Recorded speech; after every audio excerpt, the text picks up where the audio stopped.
My dear sisters and brothers in Christ, the highest peak on earth is the summit of Mount Everest, which is 8,848 meters above sea level. It was a historic moment in the 20th century when Edmund Hillary from New Zealand and Tenzing Norgay from Nepal conquered Mount Everest on 29th May 1953. Hillary left a cross and Norgay some chocolates on the summit as a sign of their incredible achievement. This Sunday reading marks a defining moment in the life of Jesus as he climbs Mount Tabor with Peter, James, and John.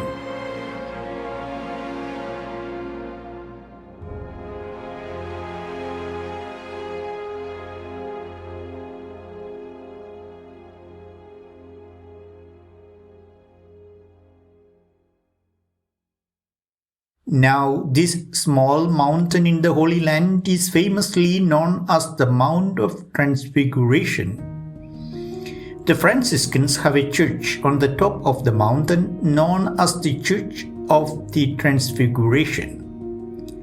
Even today, it is a favorite location of prayer for the pilgrims to the Holy Land. The two people who appeared to Jesus during this transfiguration were also associated with mountains. The mountain related to the life of Moses is Mount Sinai.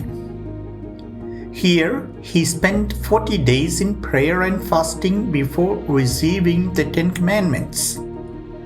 This mountain was a place for Moses to encounter God in a personal way. According to the Bible, the Lord used to speak to Moses face to face as a person speaks to a friend. It is underneath this mountain the people of Israel were formed as a nation on their journey to the Promised Land. Later in the 6th century, the Christians built the monastery of St. Catherine on this place where many pilgrims visit every year. For centuries, monks from all Christian traditions lived and prayed together in this monastery. Elijah was the representative of all the prophets of the Old Testament. He is associated with Mount Carmel in Israel. The prophet traveled to this place in fasting and prayer to re-establish the worship of the true God. Before an assembly on the summit of Mount Carmel, Elijah asked the priests of Baal to bring fire from their God to burn the sacrifice. When Baal failed to respond to their prayers, Elijah rebuilt the ruined altar of the Lord and offered the sacrifice. His prayer brought fire from heaven which consumed the whole offering. Thus Elijah proved to the people that Yahweh was the true God. There exists a cave even today known as the Cave of Elijah, which is believed to be the place the prophet prayed. The Catholic religious order of Mount Carmel was founded here in the 12th century by Saint Berthold of Calabria.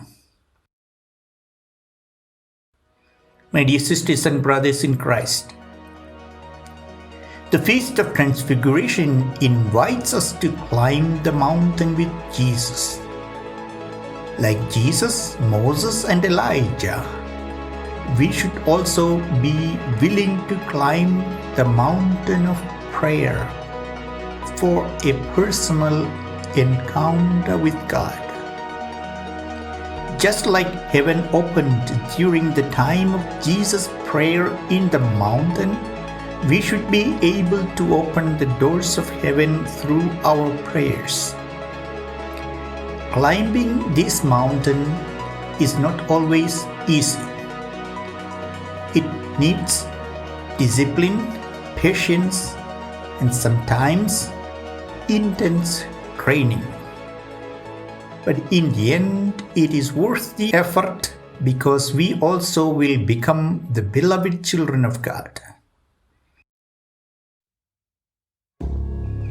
Every Sunday, we come to the church to encounter God and to be transformed. Fasting and prayer are given to us to climb this spiritual mountain during this Lenten season. Our spiritual climb to meet God will help us to face the challenges of our daily lives.